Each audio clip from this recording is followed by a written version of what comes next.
बैठ जाते हैं। लेकिन अगले दिन सास ने दोनों बहुओं को सबक सिखाने का फैसला किया। अगली शाम रसोई से बर्तन धोने की आवाज आती है। दीदी, अभी तो हम रसोई में गए भी नहीं, फिर ये बर्तन धोने की आवाज कहाँ से आ रही है? चलो देखते हैं। दोनों अंदर जाकर देखती हैं तो अनुज बर्तन मांज रहा होता है, रोहन धो रहा होता है और बूढ़ी सास पार्वती खाना बनाने लगती है। ये देख उन दोनों को बड़ी शर्मिंदगी होती है। ये आप सब क्या कर रहे हैं? बहू, अब तुम दोनों से तो ना बर्तन धुलते हैं ना खाना बनता है, तो हमने सोचा हम खुद ही ये काम कर लेते हैं ताकि हमें रात की रसोई खाना तो नसीब हो। तुम दोनों जाओ और आराम करो।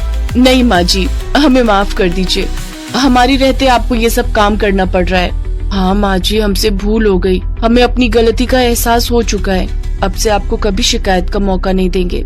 हमारे रहते हमारे पतियों को जूठे बर्तन और माँ जी आपको खाना बनाना पड़ रहा है। नहीं नहीं नहीं, आप सब बाहर जाइए, हम 1 घंटे में खाना बना कर लाते हैं। अच्छा ठीक है, तुम कहती हो तो रहने देते हैं। चलो बेटा। माँ और बेटे बाहर आकर खूब हंसते हैं और एक दूसरे को आंख। एक रोज शाम के वक्त हिना अपनी माँ के साथ बैठी हुई होती है। तभी वो अपने फोन में अपनी माँ को एक लड़की की फोटो दिखाते हुए कहती है, माँ ये देखो, ये लड़की कितनी मॉडर्न एंड टॉल है, ये मेरे भैया के साथ एकदम फिट बैठेगी। तभी उस घर की बड़ी बहू मानसी वहाँ आती है। चलिए माँ जी, हिना दीदी खाना लग गया है। बहू यहाँ तो आ, ये देख हम तेरे देवर के लिए रिश्ता.com की साइट पे लड़की ढूंढ रहे हैं, जो कि सुंदर होने के साथ साथ अमीर भी है। अब तेरे गरीब मायके वालों ने दहेज के नाम पर 1-2 चीज पकड़ा दी बस, इसलिए अब मैं अपनी छोटी बहू अमीर खानदान की लाऊंगी, जो कि भर भर कर दहेज लाए। हाँ, वो अपनी बड़ी बहू को ताने दे ही रही थी कि तभी उसका छोटा बेटा हितांश एक मॉडर्न लड़की के साथ घर आता है। उन दोनों के गले में वरमाला डली हुई थी।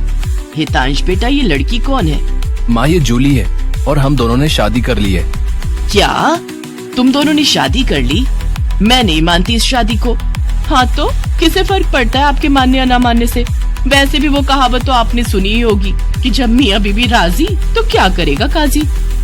मैं जानती हूँ, जरूर इस डायन ने ही तुझे भड़काया होगा। मैं इस डायन को हरगिज अपनी बहू नहीं मानूंगी। भले ही आप ना मानो, लेकिन लीगली तौर पर मैं ही तो हूँ आपकी बहू।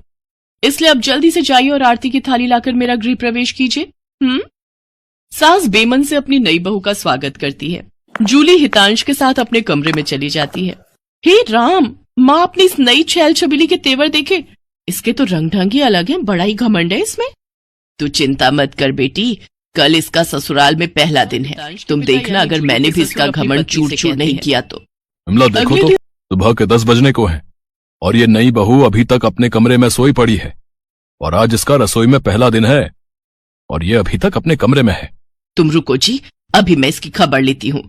नई बहू, अरे ओ नई बहू। कुछ देर बाद जूली वहां आती है।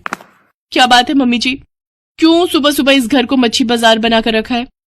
छोटी बहू, ये क्या तरीका है अपनी सास से बात करने का? हितांश, हितांश जरा बाहर आना तो। अब क्या हुआ जूली डार्लिंग? तुम चुपचाप से अपने बाप को समझा लो कि वो मुझसे तमीज में रहकर बात किया करे। पिताजी, आपने सुना जूली ने क्या कहा? नालायक, इस दिन के लिए पैदा किया है क्या तुझे कि तू अपनी बीवी का जोरू का गुलाम बन जाए? बस आपसे ही सीखा है पिताजी। जूली की सास खाने की लिस्ट नई बहू के हाथ में देती है और कहती है, ये ले, ये तेरी पहली रसोई की लिस्ट है। आज तुझे ये सब खाना हम सबके लिए बनाना है। और हाँ, उसके बाद किचन की साफ सफाई भी कर देना। सासू माँ, ना तो मैं खाना बनाऊंगी और ना ही सफाई करूंगी। बहू आई है घर में, कोई काम वाली बाई नहीं जो उसे आते ही काम बता दिए। भले ही ससुराल में मेरा पहला दिन हो, लेकिन इस पहले दिन से अब आप लोगों की जिंदगी बदलने वाली है। तो मेरी प्यारी ननद जी, पहले तो आप इस घर की साफ सफाई करोगी और सासू माँ आप बनाएंगी खाना, और वो भी मेरी पसंद का। मैं ये सब नहीं करूंगी, समझी? देवरानी जी, ये सब क्या कह रही हैं आप? हम इस घर की बहू हैं और ससुराल वालों का ख्याल रखना हमारा फर्ज है। जेठानी जी, इन जैसे फर्जी लोगों के लिए काहे का फर्ज? इनके साथ तो यही होना चाहिए। बड़ी जुबान चलती है तेरी, मैं तो तुझे छत से धक्का ही दे दूंगी, फिर तू भूतनी बनकर भटकती रहना। और ये हो गई आपकी कही बातों की सारी रिकॉर्डिंग। अब अगर सासू माँ आप